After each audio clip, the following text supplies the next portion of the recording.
അടുത്ത മുഖ്യമന്ത്രിയാകാൻ തയ്യാറെടുക്കുകയാണ് ഗോവിന്ദൻ മാഷ്. കാരണം പിണറായി വിജയൻ ഉടൻ രാജിയിലേക്ക് കടക്കും. മകൾ ചെയ്തു വെച്ച കാര്യങ്ങൾ അത്രത്തോളം ഉണ്ട് എന്നുള്ളതാണ് യാഥാർത്ഥ്യം. ഒരു തരത്തിലും പിണറായിക്ക് രക്ഷപ്പെടാൻ കഴിയില്ല. ഈ 135 കോടി രൂപയുടെ ഇടപാടുകളാണ് SFIO അന്വേഷിക്കുന്നത്. ഈ അന്വേഷണം ആരിലൊക്കെ ചെന്ന് നിൽക്കും? മാധ്യമ പ്രവർത്തകരുണ്ട് കരിമണൽ കർത്തയുടെ ഡയറിയിൽ, മതമേൽ അധ്യക്ഷന്മാരുണ്ട് കരിമണൽ കർത്തയുടെ ഡയറിയിൽ, പല നേതാക്കന്മാരുണ്ട്. അത് BJPയിലുള്ളവരാകാം, കോൺഗ്രസിലുള്ളവരാകാം, ഇടതുപക്ഷത്തുള്ളവരാകാം. അങ്ങനെ പലരുടെയും പേരുകൾ PV എന്ന് ഉൾപ്പെടെയുള്ള പേരുകൾ കരിമണൽ കർത്തയുടെ ഡയറിയിലുണ്ട്.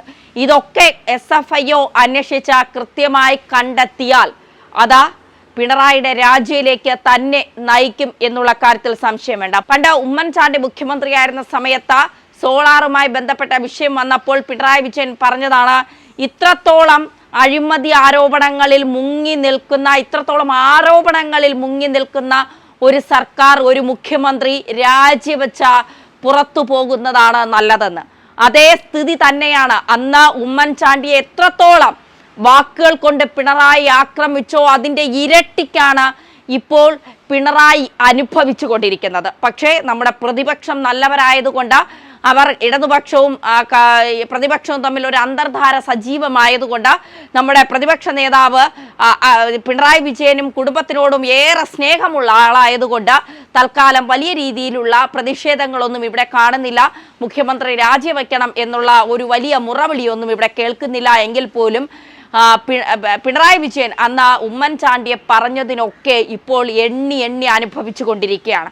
എന്തായാലും മകളുടെ ഈ കേസ് SFIO കൃത്യമായി അന്വേഷിക്കും. എക്സാലോജിക്കുമായി ബന്ധപ്പെട്ട ഇടപാടുകൾ, സാമ്പത്തിക ക്രമക്കേടുകൾ, CMRLുമായി എന്താണ് ബന്ധം, ഈ കരിമണൽ ഖനനവുമായി ബന്ധപ്പെട്ട് എന്ത് സേവനമാണ് ഈ വീണ വിജയൻ കരിമണൽ കർത്തയ്ക്ക് നൽകിയത്, ആ സേവനത്തിന്റെ പ്രതിഫലമാണ് 1.72 കോടി രൂപ, അതോ അച്ഛനെ കൊണ്ട് എന്തെങ്കിലും സഹായം കരിമണൽ കർത്തയ്ക്ക് ചെയ്തു കൊടുത്തതിന്റെ സേവനമാണോ ഈ 1.72 കോടി രൂപ എന്നൊക്കെയുള്ള ചോദ്യങ്ങളാണ് ഇപ്പോൾ എല്ലാവരും ചോദിച്ചു തുടങ്ങിയിരിക്കുന്നത്.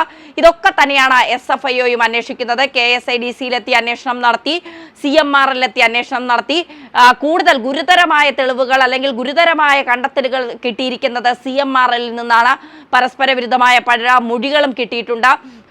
നിർണായകമായ കണ്ടെത്തലുകൾ അവിടെ നിന്ന് ലഭിച്ചിട്ടുണ്ട്. അതുകൊണ്ട് തന്നെ നേരത്തെ തന്നെ ഈ എക്സാലോജിക്കുമായി ബന്ധപ്പെട്ടും അല്ലെങ്കിൽ ഇത്തരം ആരോപണങ്ങളുമായി ബന്ധപ്പെട്ടൊക്കെ അന്വേഷണം ഏജൻസികളുടെ ഭാഗത്ത് നിന്ന് 2021 മുതൽ തുടങ്ങിയിട്ടുണ്ട് എന്നുള്ളതാണ് മനസ്സിലാക്കാൻ സാധിക്കുന്നത്. ആ സമയം മുതൽ ഈ ഒരു വലിയ അഴിമതിയുടെ കഥകൾ, ദുരൂഹമായ വലിയ അഴിമതിയുടെ കഥകൾ പുറത്തു വരേണ്ടതുണ്ട്.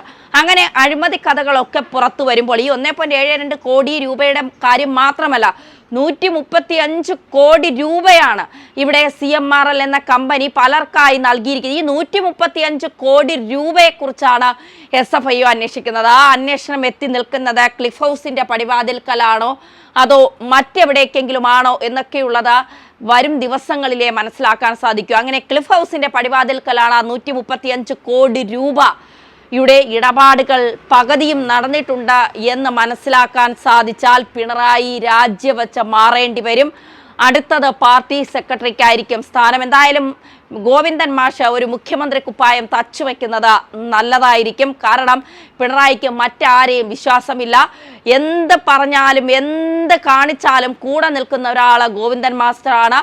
അതുകൊണ്ട് ഗോവിന്ദൻ മാസ്റ്ററെ മുഖ്യമന്ത്രിയാക്കിക്കൊണ്ട് പുറകിൽ നിന്ന് ഭരിക്കാനായിരിക്കും പിണറായിക്ക് കൂടുതൽ ഇഷ്ടം. അതുകൊണ്ട് മാസ്റ്ററുടെ സമയം നല്ല ബെസ്റ്റ് സമയമാണ് എങ്കിൽ കുറച്ച് നാളത്തേക്കെങ്കിലും, ഒരു 1.5 വർഷക്കാലത്തേക്കെങ്കിലും ഗോവിന്ദൻ മാസ്റ്ററുടെ മുഖ്യമന്ത്രി കസേരയിൽ ഇരിക്കാനുള്ള ഒരു ഭാഗ്യമുണ്ടാകും. പിണറായിയും മകളും ഈ പോക്കാണ് പോകുന്നതെങ്കിൽ.